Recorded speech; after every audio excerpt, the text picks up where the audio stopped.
Pedimos a todos que verifiquem se os telefones celulares estão no modo silencioso, a fim de que não haja interrupções no nosso estudo. Vamos elevar os pensamentos a Jesus, nosso mestre bondoso, agradecendo a oportunidade de nos encontrarmos aqui mais uma vez reunidos para o estudo da sua boa nova, que nos traz esclarecimentos, que nos traz consolação, que nos alivia as dores e a sede de conhecimento. Agradecemos ao nosso mestre pela presença dos nossos amigos espirituais prepostos de Paulo de Tarso, que trabalham cotidianamente, não apenas dirigindo, mas também guarnecendo esta casa abençoada de oração, de estudo e de trabalho. Rogamos aos nossos benfeitores que abençoem os nossos estudos, que ampare a todos que se encontram aqui presentes nessa tarde, encarnados e desencarnados, amparando ainda os nossos lares, os nossos familiares. Rogamos a Jesus que ampare a todos aqueles que sofrem, aqueles cujos nomes foram apostos no nosso livro de radiação e preces,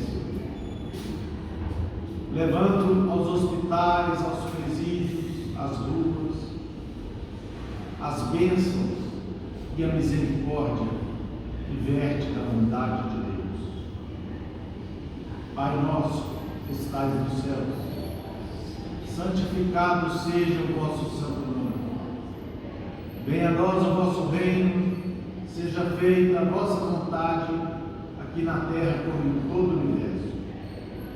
O pão nosso de cada dia nos dai hoje, Pai. Perdoai as nossas dívidas, assim como perdoamos os nossos devedores. Não nos deixeis cair em novas faltas, livrai-nos do mal, pois que vossos são o reino, o poder, a majestade e a glória para todos sempre, e assim seja. E em nome de Deus, de Jesus nosso mestre, de Paulo de Tarso, patrono da nossa casa de oração, estudo e trabalho, dos nossos amigos e benfeitores espirituais, nós estamos iniciando mais uma reunião de estudos evangélicos e doutrinários, na santa e bendita paz, que assim seja. Meus irmãos,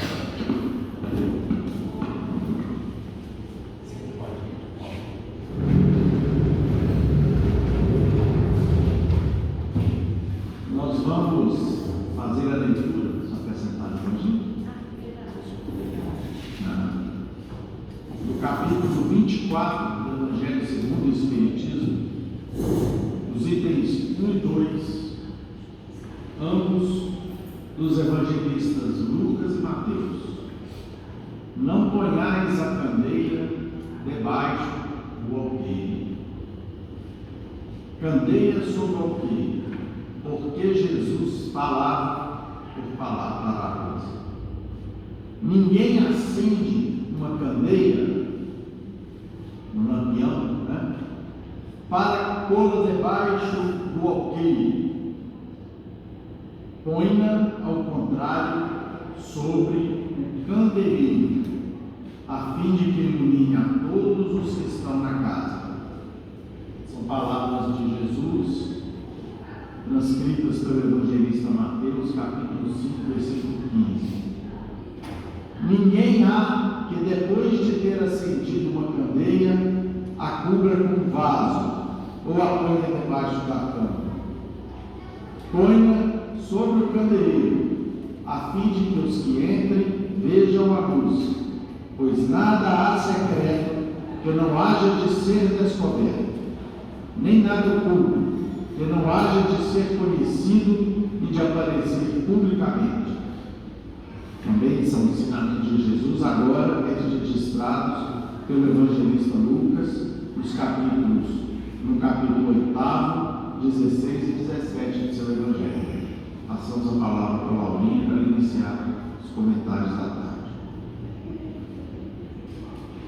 Boa tarde a todos. Bom, meus amigos, conforme nos foi introduzido, o nosso tema de estudo se trata do capítulo 24, itens 1 e 2 do Evangelho, segundo o Espiritismo, onde Jesus nos fala: não ponhais a candeia debaixo do alqueire.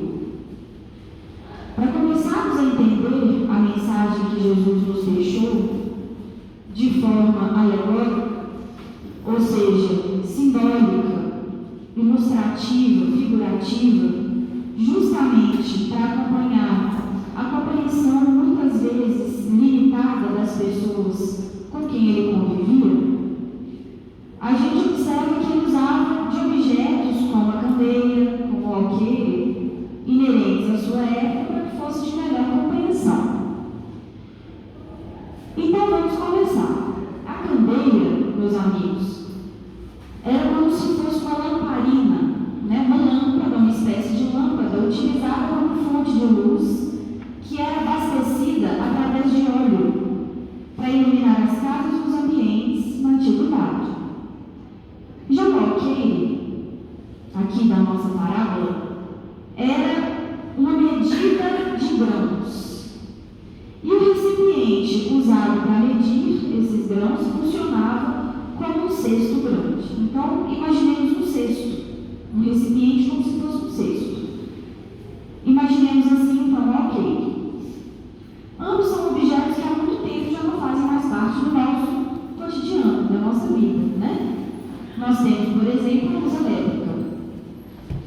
Mas o que nos faz urgente compreender é o que Jesus quis dizer com essas palavras: não ponhais a candeia, ou seja, a luz, esse artefato luminoso, debaixo do alqueire, ou seja, escondido.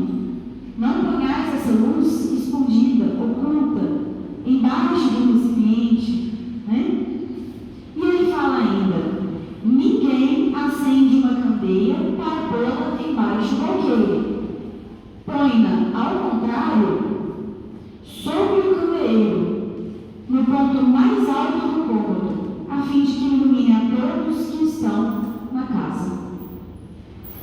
Aqui, então, é o nosso ponto de partida, para começarmos a compreender as palavras do Cristo.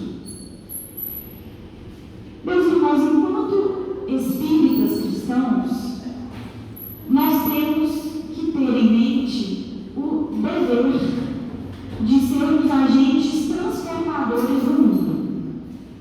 Então, enquanto espíritas cristãos que somos, nós temos o dever de sermos agentes transformadores do mundo. E como nós fazemos isso? Vivendo a semelhança do Mestre,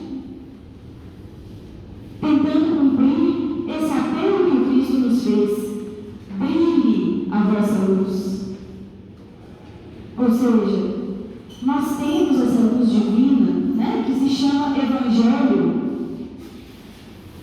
repleto, um artefato maravilhoso, repleto de orientações de conduta correta, muito diferente, que a gente costuma ver no mundo, infelizmente.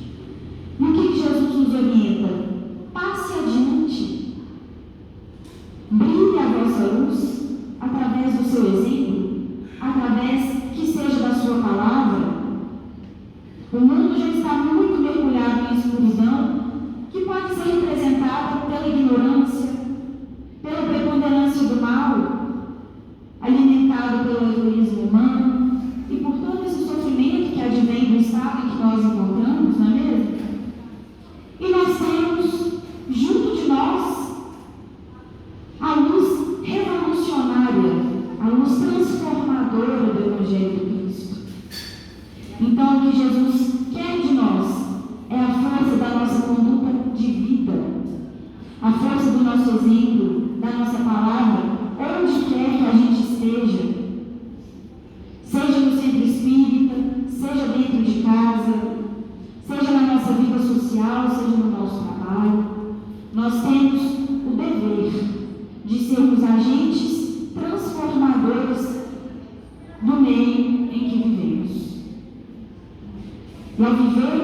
Evangelho no nosso dia a dia, nós estamos fazendo brilhar a nossa luz através da força do exemplo.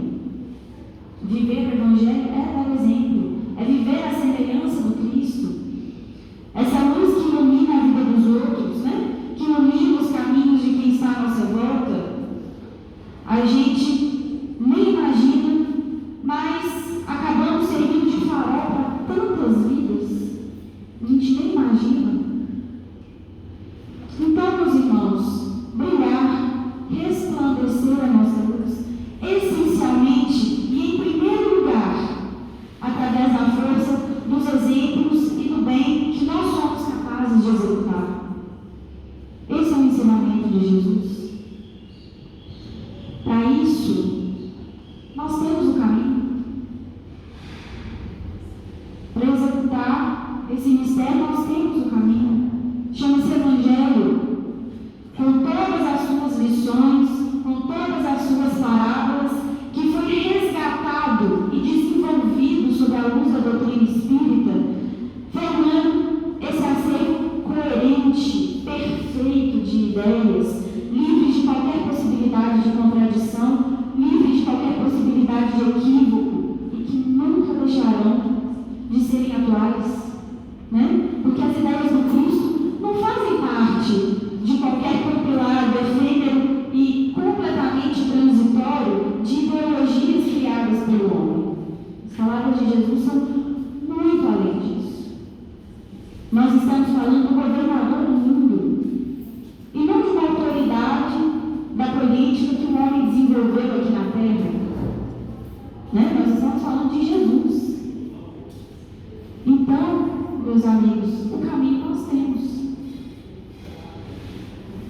Então, dando seguimento ao nosso estudo, é importante também lembrarmos que Jesus falava em sua época através de parábolas para melhor compreensão do povo no tempo em que esteve aqui conosco na terra. Por outro lado, muitas informações, muitos ensinamentos do Cristo foram compreendidos posteriormente, através do tempo, quando a humanidade já tinha mais condições e conhecimento para absorver as ideias do Cristo, né? Nós temos, por exemplo, o Livro dos Espíritos, que foi codificado por Kardec e que veio em complemento ao Evangelho. Também temos o exemplo do Livro Consolador, que chegou até nós através de Emmanuel e do Chico, que também veio para elucidar mais ainda as palavras ditas pelo Mestre Jesus, né? São dois exemplos vivos que nós temos e que, portanto, meus irmãos, a gente percebe que tudo aquilo que havia de forma alegórica ou de forma simbólica foi claramente e perfeitamente interpretado, perfeitamente compreendido, explicado para nós, desde que a doutrina chegou ao mundo há mais de 150 anos, conforme a nossa capacidade, né? A capacidade que hoje nós já temos de entendimento dessas explicações, desses comentários evangélicos. E, meus amigos, nós trouxemos, a fim de que nós possamos ter mais consciência ainda dessa luz que nós temos em nossas mãos, dessa bênção divina que nós temos em nossas mãos, nós trouxemos para ilustrar o tema da tarde e para que nós consigamos também uma maior fixação dos ensinamentos, nós trouxemos aqui uma lição do livro Cartas e Crônicas, que conta de uma forma perfeita, pecando até pela redundância, a experiência pessoal de um advogado espírita de berço, chamado Joaquim Mota. Acredito que muitos aqui consigam lembrar dessa lição, que já foi falada aqui algumas vezes. E esse nosso personagem, Joaquim Mota, ele tinha um amigo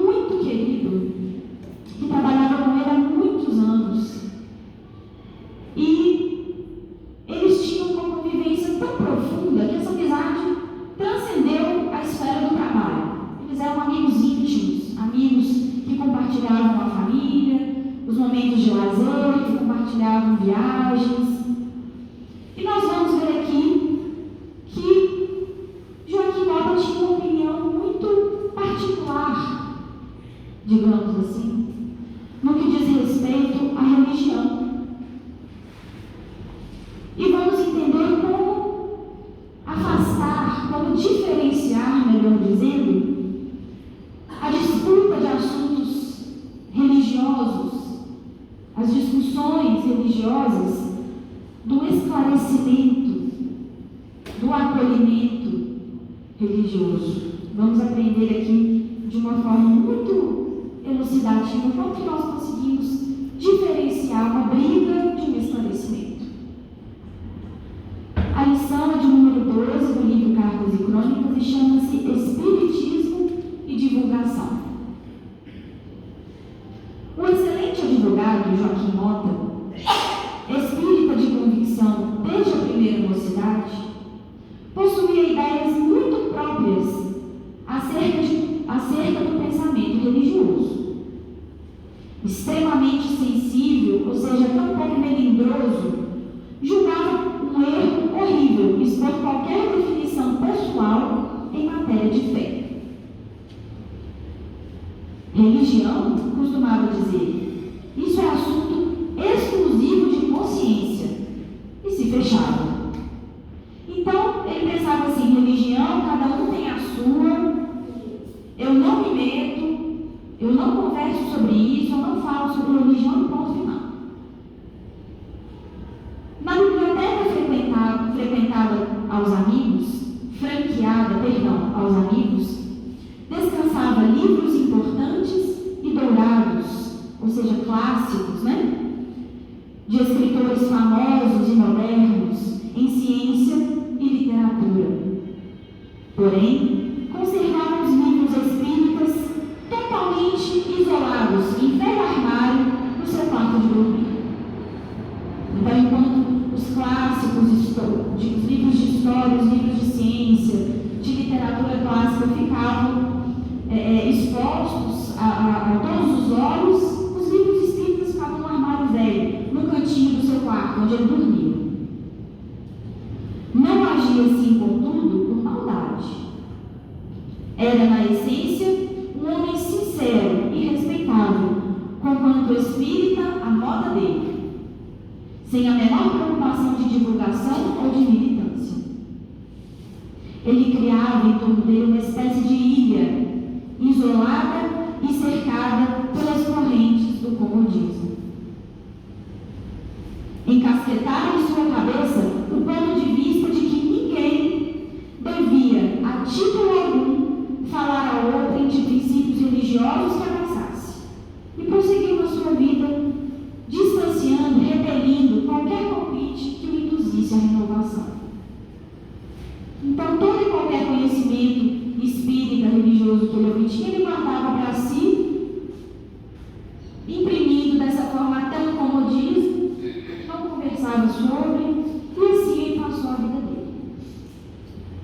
Era justamente a esse homem que fora nos confortar dentro da noite.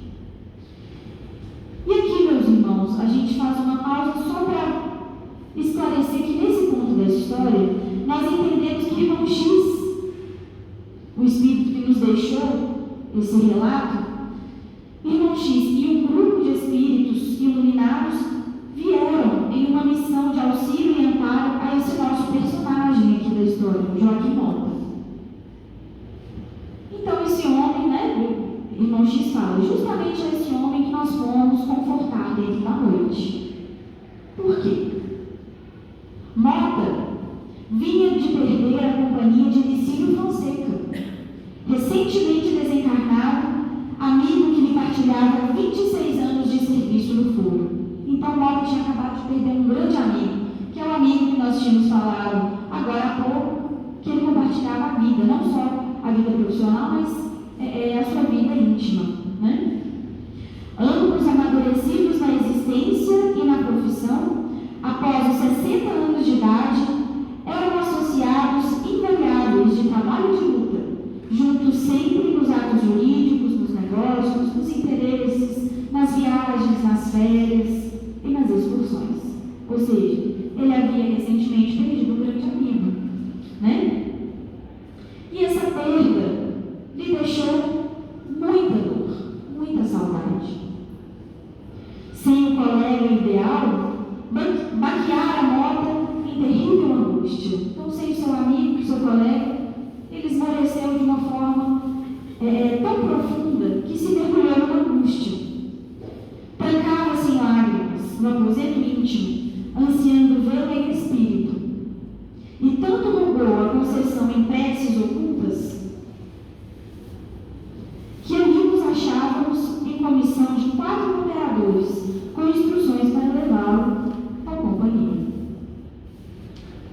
Bom, meus irmãos, tamanha era a tristeza que ele orava, Mota orava diariamente pedindo para que fosse levado, espírita que era, né, conhecedor da capacidade de transitarmos através do nosso espírito para outros locais da espiritualidade. Joaquim Mota então orava pedindo para que fosse levado ao encontro do seu amigo através dos embalos do sono. Nós sabemos perfeitamente que isso é possível, né? Encontrar com entes queridos ou até mesmo visitar outras regiões do plano espiritual através do desenlace do nosso espírito com o corpo, né? Nós sabemos que isso é perfeitamente possível. E esse apelo, esse pedido de Joaquim Mota, então, foi autorizado. Desligado cautelosamente do corpo, que se acomodara sob a influência do sono, embora não nos percebesse um apoio direto, foi Joaquim, então, transportado à presença do amigo que a morte levara. Então, já que o pedido de Mota foi atendido, o espírito dele foi levado até o amigo. Ele foi fazer uma visita para o amigo. No leito de recuperação de grande instituto beneficente a que fora acolhido no mundo espiritual, Licínio, o amigo de Mota desencarnado, chorou de alegria ao vê-lo, e nós, enternecidos, felizes, né? Seguimos, acompanhamos o diálogo, frase a frase, empolgantes, que se iniciou após o júbilo extrovertido das saudações. Mota, meu caro Mota, falava e chorava o desencarnado com impressionante inflexão. A morte, meu amigo, é apenas uma mudança. Cuidado, cuidado, meu amigo, muito cuidado. Quanto tempo perdi em razão de minha ignorância espiritual?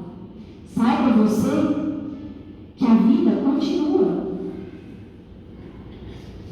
Meu amigo, mas eu sei disso, ajuntou o visitante no intuito de consolar. Mota já sabia da existência de outras vidas, da continuidade da nossa vida, né? Da continuidade da vida. Desde muito cedo entrei no conhecimento da imortalidade da alma. O sepulcro nada mais é que a passagem de um plano para outro. Ninguém morre.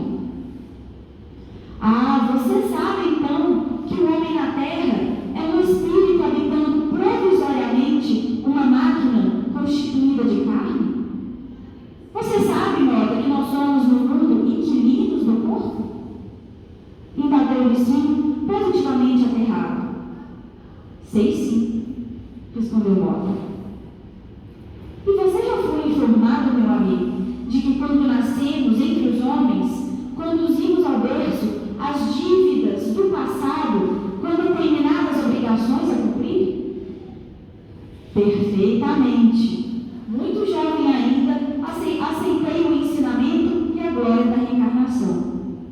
Meus amigos, nós também sabemos disso, né? Mota, Mota, gritou o amigo visivelmente alterado. Você já consegue admitir que nossas esposas, nossos filhos, parentes e amigos, quase sempre, são pessoas que conviveram conosco em outras existências terrestres? Que estamos atrelados a eles frequentemente para o resgate de débitos antigos? Sim, meu caro, não apenas acredito, como sei que esta é a verdade incontestável da vida. E nós também sabemos. Continuou o amigo dele. E você crê nas nas ligações entre os que voltam para cá e os que ficam? Ou seja, você sabia que os espíritos podem comunicar conosco? Você já percebe, continuou ele, que uma pessoa na Terra vive e respira com criaturas encarnadas e desencarnadas? Que podem existir processos de obsessão entre os chamados vivos e mortos, raiando na loucura e no crime? Claramente, meu amigo, eu sei disso. O interlocutor continuou agarrando-lhe a mão. Então, o amigo de Mota agarrou a mão direita dele e falou: não é possível. Como pode, né? E continuou perguntando: você está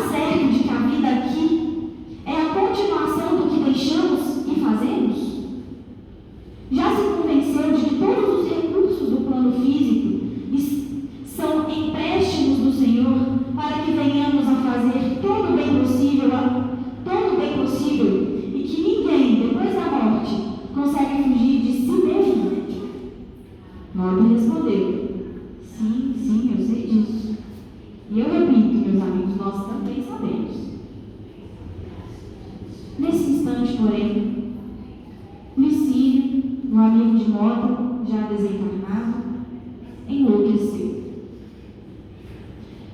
Enlouqueceu e começou a transitar, a passear pelo recinto onde eles estavam, completamente agitado. Fez de repente um instintivo movimento de recuo e começou a gritar: fora daqui, mentiroso, embusteiro, enganador, fora daqui agora.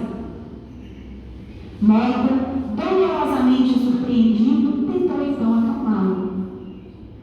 Licínio, meu amigo, que venha a ser isso, acalme-se, acalme-se, sou eu. Joaquim Mota, seu companheiro de vida, seu companheiro do dia a dia.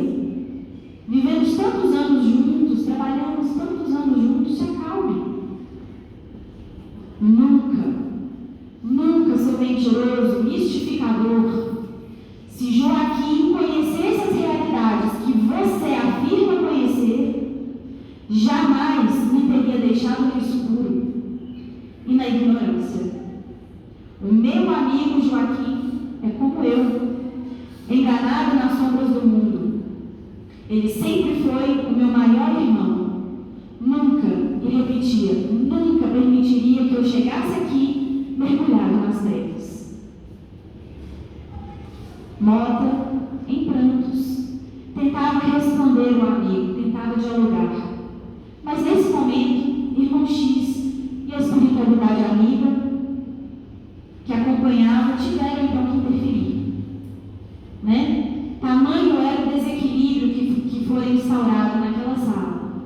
E afastaram Mota imediatamente de Licínio. Fizeram então o desenlace. Mais alguns minutos e o advogado reaproximou-se do corpo físico. Nada de insegurança que o impelisse a ideia de sonho ou pesadelo. Guardava em si a certeza absoluta do reencontro espiritual com Licínio. Então Mota acordou. A espiritualidade teve que interferir. Tamanho foi o desequilíbrio instaurado naquela sala, onde Licínio, seu amigo, repousavam. E Mota então acordou na certeza de que ele tinha ido até o plano espiritual visitar o amigo. Ele sabia que aquilo não tinha sido apenas um sonho, Estremunhado, ergueu-se em lágrimas. E sequioso de Arturo, que lhe refrigerasse o cérebro em fogo, abriu uma das janelas do alto apartamento que lhe configurava o ninho doméstico. Mota contemplou o casario, onde talvez, naquela hora, dezenas de pessoas estivessem partindo da experiência passageira do mundo para as experiências superiores da vida maior. E naquele mesmo instante, naquela mesma madrugada, começou a pensar de modo completamente diferente em torno do espiritismo e da sua divulgação. Bom, meus amigos, essa foi a nossa história, o relato de irmão X para nós, sobre espiritismo e divulgação. Portanto, fica a reflexão para todos nós, Será que o ideal é mantermos a candeia que Jesus nos falou somente conosco? Em nossa posse? Ou nós temos o compromisso de estender a luz por onde passamos? Para que a gente ilumine outros corações, é importante nós lembrarmos, para que a gente consiga iluminar outras almas, outros corações, não há necessidade nenhuma de usarmos palavras bonitas, não há necessidade nenhuma de usarmos palavras rebuscadas. Nós não precisamos dominar o dom, nós não precisamos dominar a fala, nascermos com o dom da fala. Basta uma conversa amiga, um sorriso, um abraço, um livro espírita de presente, um livro edificante de presente, um conselho dentro do nosso conhecimento, um conselho dentro das nossas capacidades, dentro daquilo que a gente já conhece, de consolo, de acolhimento, O exemplo de uma vida coerente a gente escuta tanto falar dessa palavra, acredito eu que até de uma forma um pouco desperdiçada, mas vale aqui a reflexão se nós agimos de forma coerente, né? O que a gente fala, com a nossa conduta, a vida que o Cristo nos ensinou a ter com as nossas condutas, né? E repetindo, nós não podemos esquecer que nós somos agentes do bem, nós somos capazes de fazer diferença na vida das pessoas de uma forma que a gente nem imagina. Meus amigos, aqui eu termino a minha participação, agradeço a paciência de todos e que Jesus nos abençoe.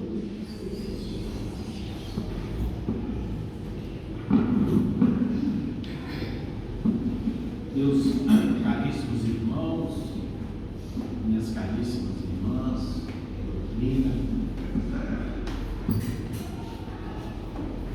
nós estamos aqui hoje iniciando o estudo da candeia, do alqueire e do velador. E apenas a título de considerações iniciais,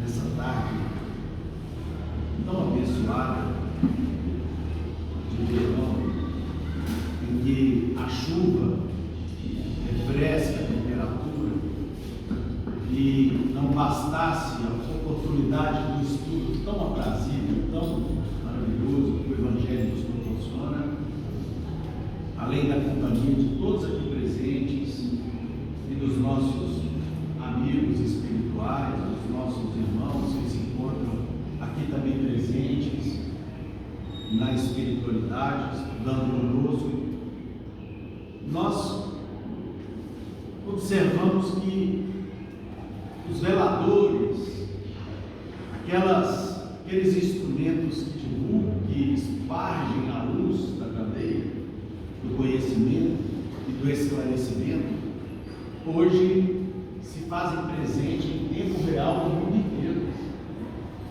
com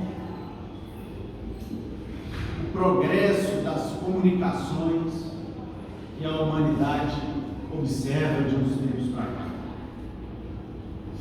Antigamente, quando Kardec iniciou o estudo da Revista Espírita, ele tinha que, depois de escrever, de reunir as páginas, de diagramar tudo aquilo ali, ele mandava para a impressora, demorava uns dias, aí depois ficava pronta ali a revista de estudos espíritas, ele conferia e imediatamente postava no correio daquele tempo, do século XIX, né?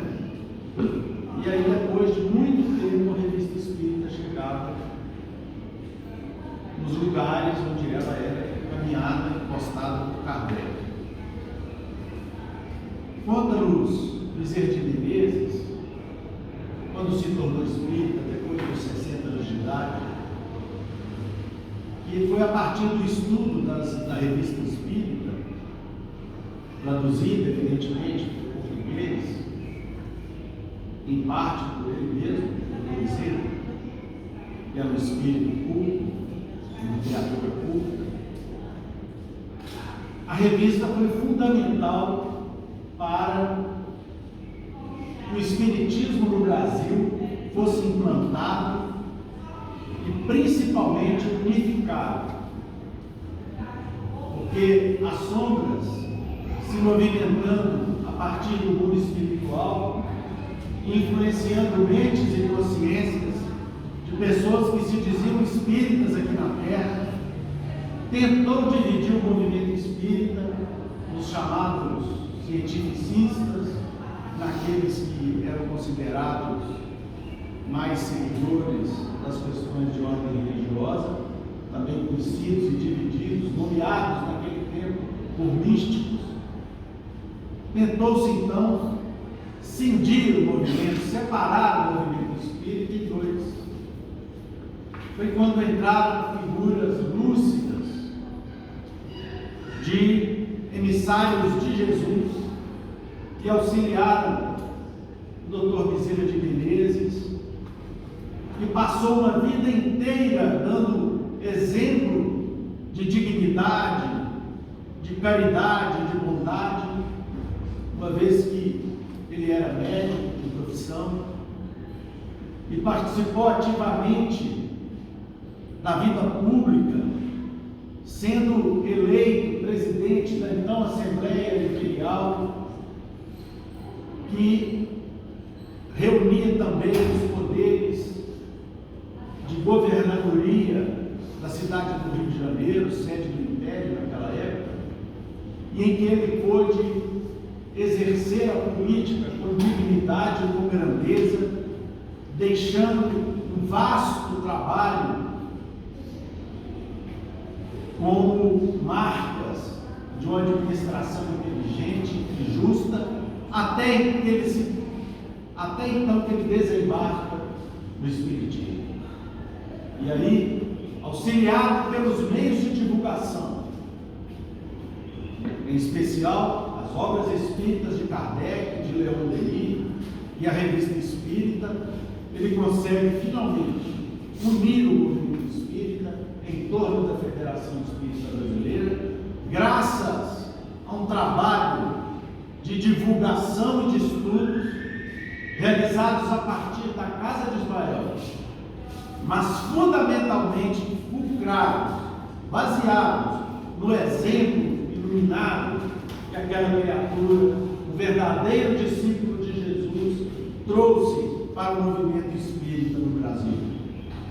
Então, meus irmãos, contextualizando os ensinamentos maravilhosos do Cristo, que estamos aqui a aprender nessa tarde, nós verificamos que Jesus proferiu as palavras registradas por Mateus no capítulo 5, versículos 14 e 20, logo após descer do monte, onde ele proferiu aquele lindo e formoso sermão das bem-aventuranças, e disse a toda a humanidade: vós sois a luz do mundo. Não se pode esconder uma cidade edificada sobre um monte, nem se acende a candeia e a coloca debaixo do alqueire, mas no velador, que dará então luz a todos que estavam na casa. Assim, resplandeça essa luz, a vossa luz, a luz dos cristãos, a luz daqueles que compreenderam inicialmente os ensinos do Mestre, para que vejam, para que todos vejam, e olha que interessante os registros de Mateus, as vossas boas obras, e glorifiquem o vosso Pai que está nos céus. Então Jesus nos pede que nós divulguemos os ensinos da sua boa nova, mas sobretudo, inicialmente, com as nossas boas obras. O substantivo aqui está qualificado.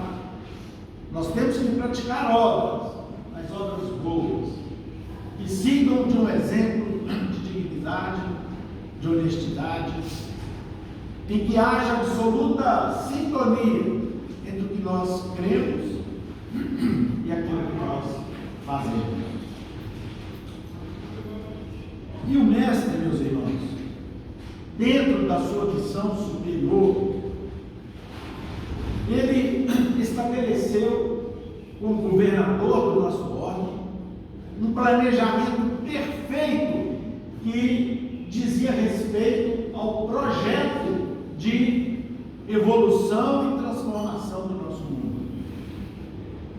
Jesus, quando aqui esteve, fez questão de dar notícias de um reino que as criaturas até então não conheciam, que era o reino de Deus.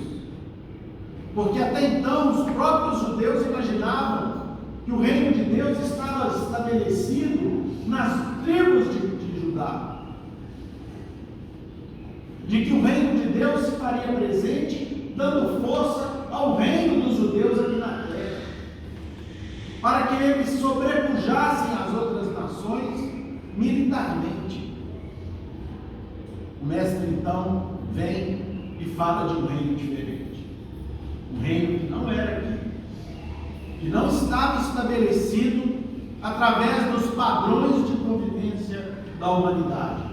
Mais que isso, ele estabelece um plano de metas perfeito para que esse reino se estabelecesse a partir da ação do tempo. Quando o mestre nos ensina que nós não devemos colocar a candeia sobre o velador, sobre o alqueire, mas sim iluminando, proporcionando a iluminação de todo o ambiente, distribuindo a possibilidade de esclarecimentos para todos aqueles que convivessem conosco.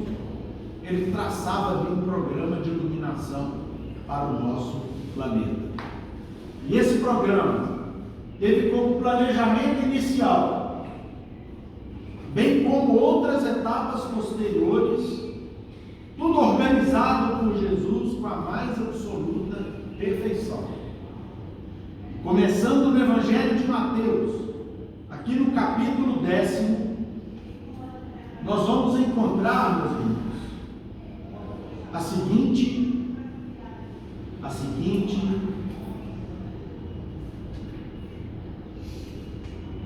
o seguinte fato: Jesus reuniu os 12 discípulos na casa de Pedro,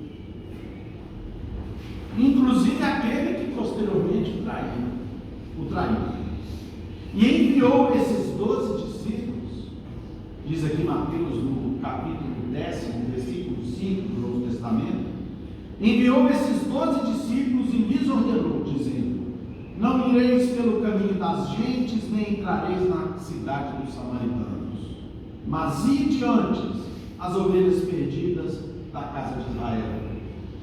E indo, pregai dizendo: é chegado o reino dos céus. Curai os enfermos, limpai os leprosos, ressuscitai os mortos, expulsai os demônios, e dai de graça, e de graça recebestes. Não possuais ouro nem prata, nem cobre em vossos cintos, nem alforjes para o caminho, nem 2 túnicas, nem sandálias, nem bordão, porque digno é o operário do seu alimento. E em qualquer cidade ou aldeia que entrardes, procurai saber quem dela seja digno, e hospedai-vos ali, até que vos retireis. E quando entrardes em alguma casa, saudai-a. E se a casa for digna, desça sobre ela a vossa paz. Mas se não for digna, torne para vós a vossa paz. E se ninguém vos receber, nem escutar as vossas palavras, saindo daquela casa ou cidade, sacudiu o pó dos vossos pés. Em verdade eu vos digo, que no dia do juízo haverá menos rigor para o país de Sodoma e Gomorra do que para aquela cidade. Então Jesus, segundo nos relata Mateus, reúne pela primeira vez o colégio apostólico. E a partir do poder que ele entrega aos seus discípulos, temporariamente, para que ele estabelecesse a cura, o afastamento dos demônios, o esclarecimento, o desenvolvimento do raciocínio, ele pudesse chamar inicialmente os judeus, anunciando aos judeus a existência do Filho que estava aqui na terra, o Filho de Deus, o Cordeiro Divino, aquele que Deus, em todas as escrituras dos profetas da antiguidade, fez questão de anunciar através dessas criaturas que o Cordeiro viria e queria transformar o mundo inteiro. Nós vamos verificar que Jesus escolhe os judeus por 2 motivos. O primeiro deles, porque foi o povo que guardou a sua fé na existência e no poder do Deus único após sair do cativeiro egípcio. e sustentou essa crença ao longo dos séculos. E em segundo lugar, porque apesar de todo esse conhecimento que eles possuíam e que lhes favorecia, em tese, a compreensão da missão que Jesus trazia aqui na terra, em verdade, eles eram o povo mais necessitado daquele tempo, mais necessitado de esclarecimentos, mais necessitado de luzes. As luzes que inicialmente, no grande projeto do Cristo, iriam ser espargidas pelos seus 12 apóstolos em todos os lugares onde haviam os filhos caídos, os filhos perdidos da casa de Israel.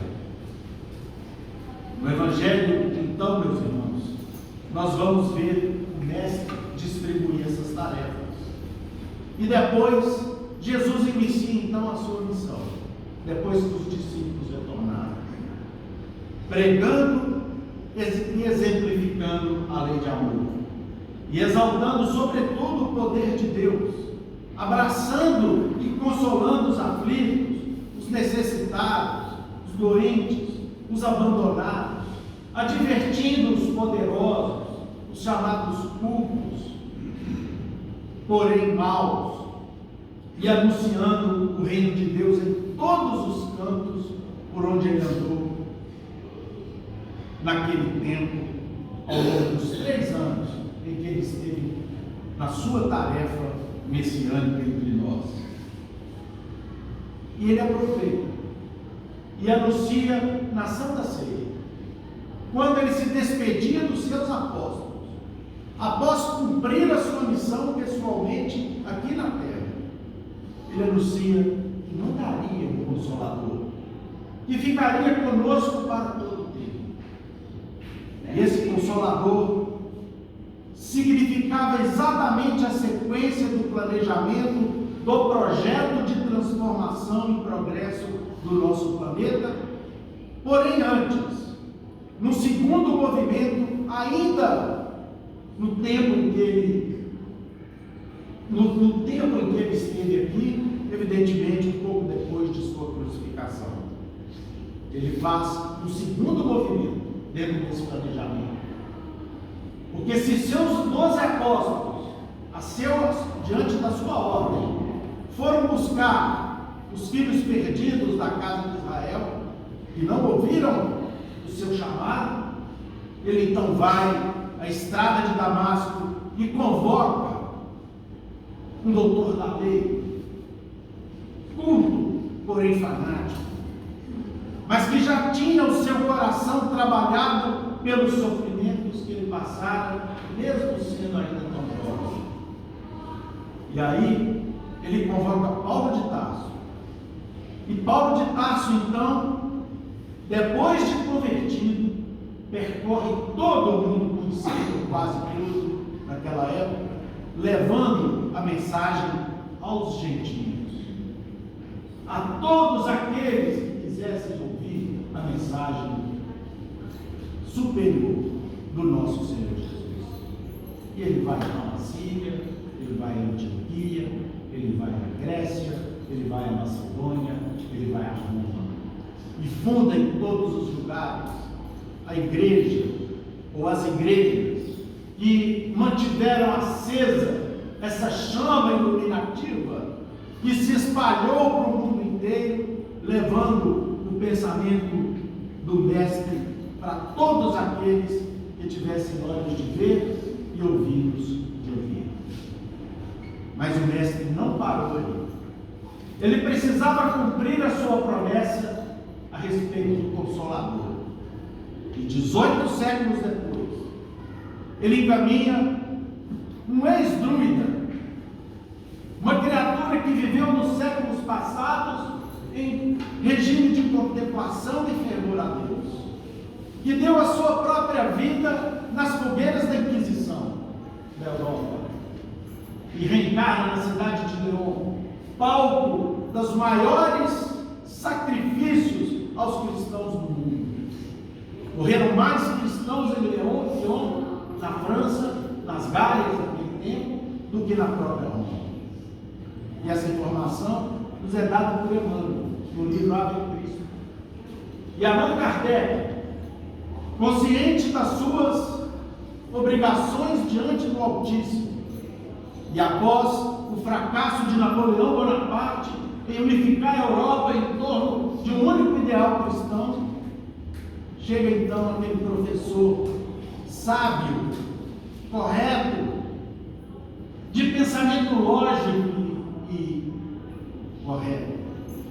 E após verificar o movimento das mesas girantes, descobre uma doutrina que nos explica todas as razões do universo, todas as razões originárias das leis de Deus.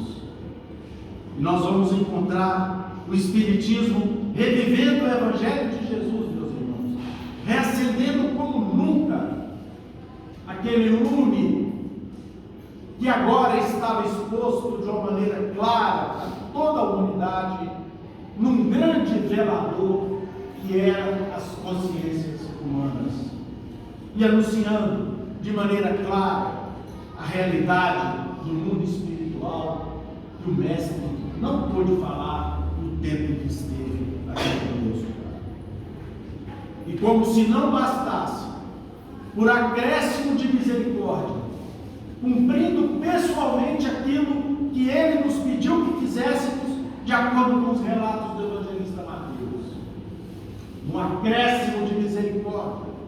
50 anos depois, aproximadamente, da vinda do grande professor Ivaí, que nos levou o tesouro da doutrina espírita, eis que reencarna aqui na cidadezinha de Pedro Leopoldo, aquele que seria o maior médium da humanidade,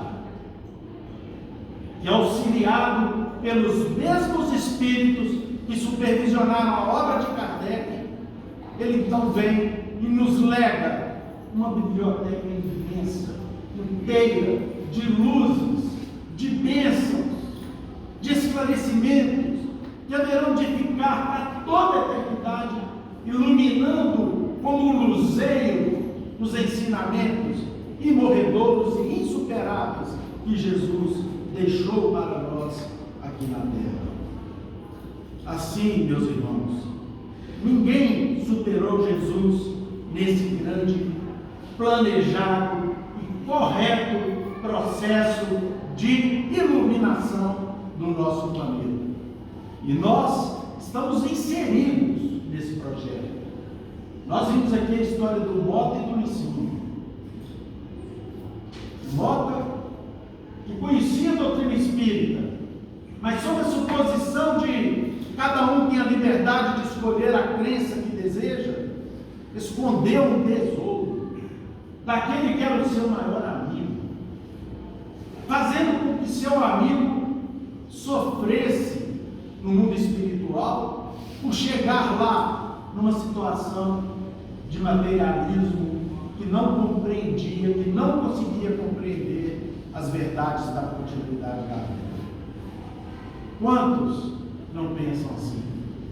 Quantos irmãos nossos que mesmo buscando outros credos religiosos, que por mais respeitáveis que são e necessários, não conseguem explicar com a clareza daquele lampião imenso que é a doutrina espírita, pode possibilitar alguém para que, ainda que em vida, compreenda as situações que o mundo nos traz, especialmente no sofrimento, especialmente na dor, e se prepare para um dia chegar ao mundo espiritual, pelo menos na condição de criaturas que compreendem a continuidade da vida como algo normal no processo evolutivo que todos nós estamos submetidos.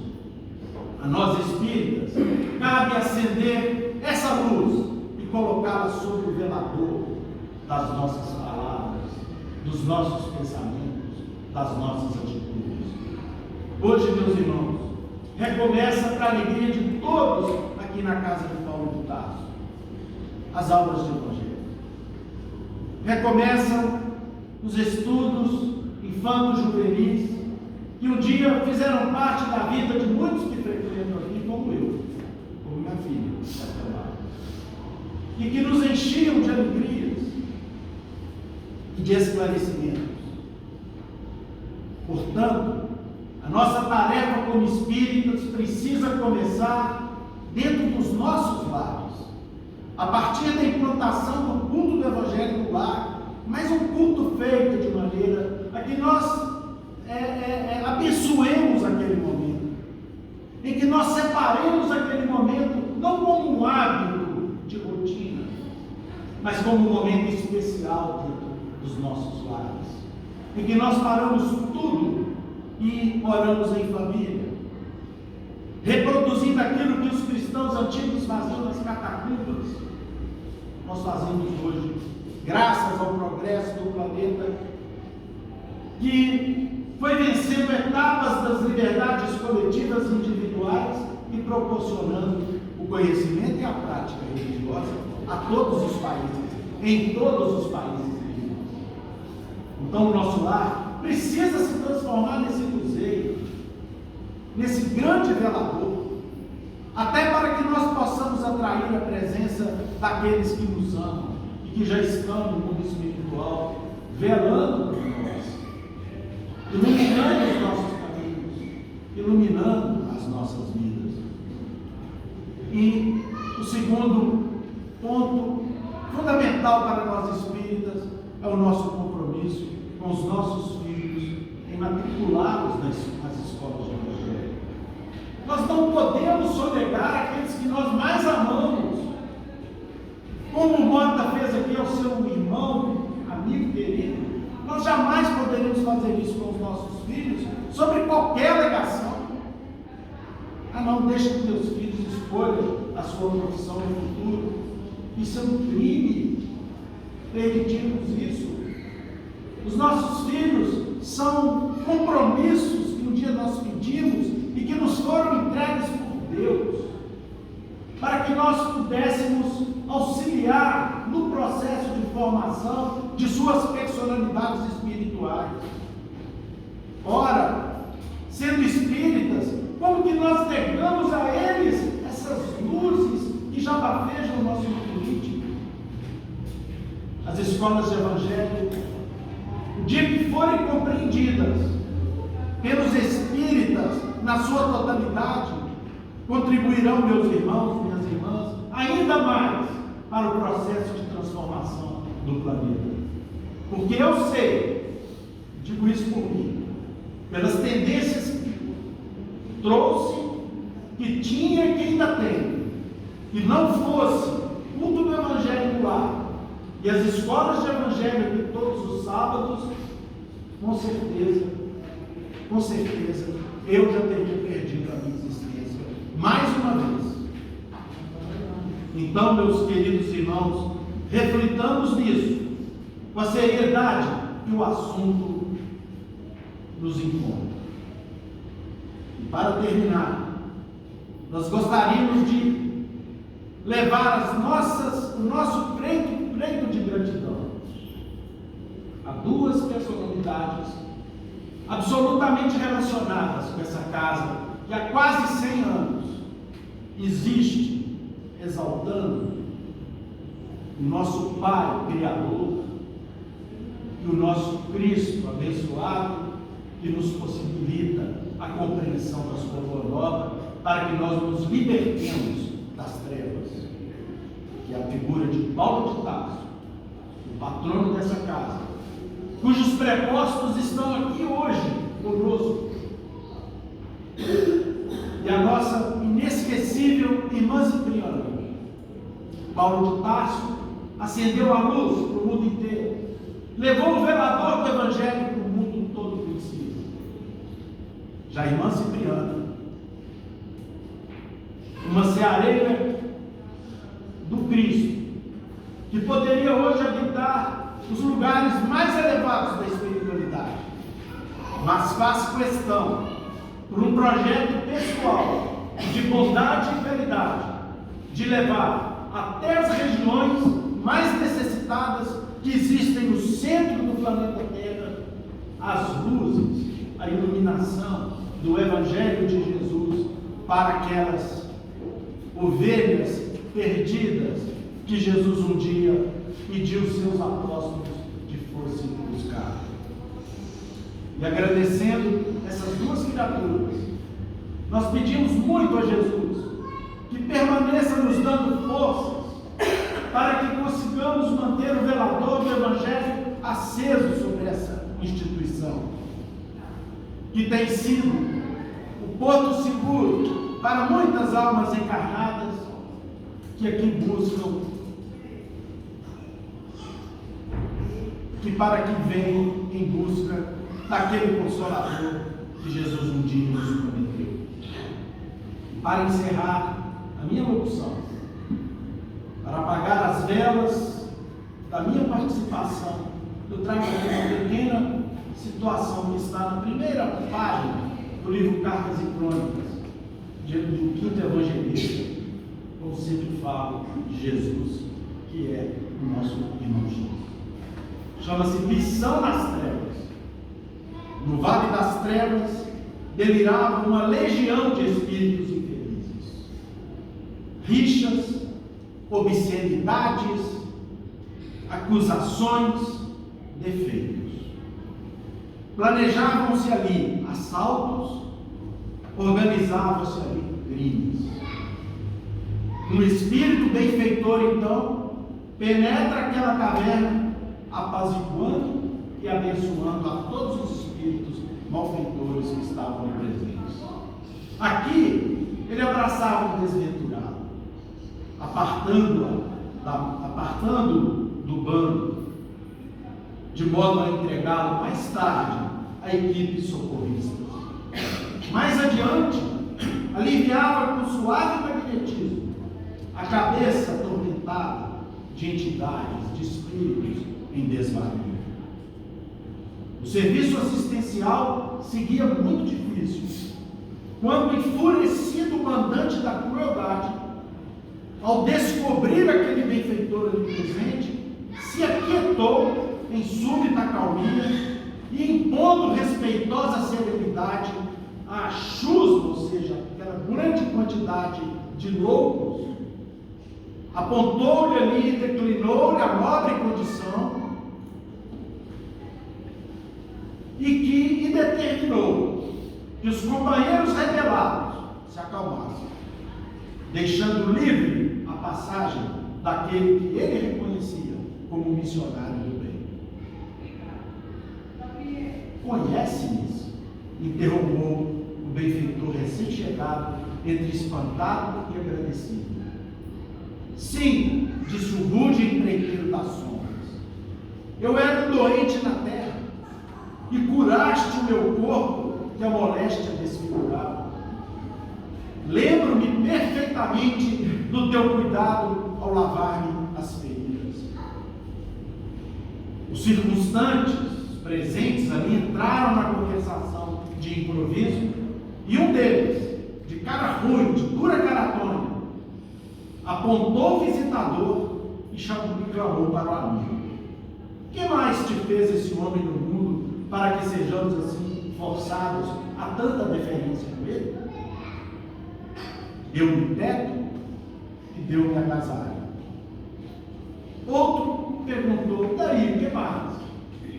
Supriu minha casa de pão e de roupa, libertando-nos, a mim e a minha família, da nudez e da fome. Outro ainda perguntou com ironia: mais nada? O duro dirigente das sombras respondeu: muitas vezes ele dividia comigo o que trazia na bolsa, entregando-me abençoado dinheiro para que a penúria não me arrasasse. Estabelecido o silêncio, o espírito benfeitor, encorajado pelo que ouvia, indagou com humildade: meu irmão, nada fiz senão cumprir o dever que a fraternidade me impunha. Entretanto, se te mostras tão generoso para comigo em tuas manifestações de reconhecimento e de amor, que reconheço não merecer, por que te entregas assim a obsessão e a delinquência. O interpelado das sombras pareceu sensibilizar-se, balançou a cabeça tristemente e explicou: em verdade, és bom e amparaste a minha vida, mas não me ensinaste a viver. Espíritos, irmãos, cultivemos a divulgação da doutrina renovadora que nos esclarece e nos reúne. Com o pão do corpo, estendamos a luz da alma que nos habilite a aprender e compreender, raciocinar e servir. Que Jesus nos abençoe. Pedimos ao nosso querido irmão, se levante, faça a prece de encerramento.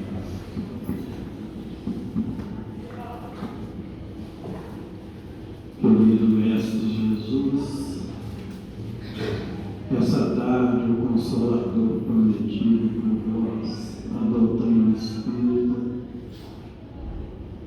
nos esclareceu a respeito do pedido vosso, muito mais que um pedido, um conselho, para que não deixássemos a luz dos vossos ensinamentos escondidos sob o alqueire. Pedimos, Senhor, que a nossa visão espiritual seja aumentada, seja acrescentada, para que tenhamos condições de colocar esses ensinamentos vivos em nossas vidas, em nosso dia a dia, transmitindo aos irmãos aquilo que nós temos aprendido. Hoje sabemos que, como espíritos eternos, nós temos a eternidade pela frente. Por isso, Senhor, que tenhamos condições sempre de trazer conosco as lições que aqui temos aprendido, que visam principalmente a nossa paz. Abençoe-nos a todos, estenda sobre nós as vossas bênçãos, estendendo a cada um de acordo com o grau de merecimento e a sua necessidade. Que essas bênçãos sejam extensivas aos nossos lares, aos hospitais, aos cancerosados, aos leprosados, aos asilos, aos presídios, aonde houver dor, aflição, padecimento, que o emissário seu esteja sempre presente, levando consolo, a resignação e a paz. Ave Maria, cheia de graça, o Senhor é convosco. Bendita sois vós entre os anjos, bendito o fruto do vosso ventre, Senhor Jesus. Santa Maria, Mãe de Jesus, rogai a Deus por nós, pobres pecadores, encarnados e desencarnados, hoje, agora e sempre, que assim seja. Devolvemos a palavra ao nosso irmão Euler, para que ele possa encerrar a reunião da tarde. Nesta rogativa, em nome de Deus, de Jesus, nosso mestre amado, de Paulo de Tarso, patrono da nossa casa de oração, estudo e trabalho, dos nossos amigos e benfeitores espirituais, nós estamos encerrando os nossos estudos evangélicos e doutrinários desta casa, desta tarde, na Santa e Bendita Paz. Os passos serão dados agora com aquilo que se formará.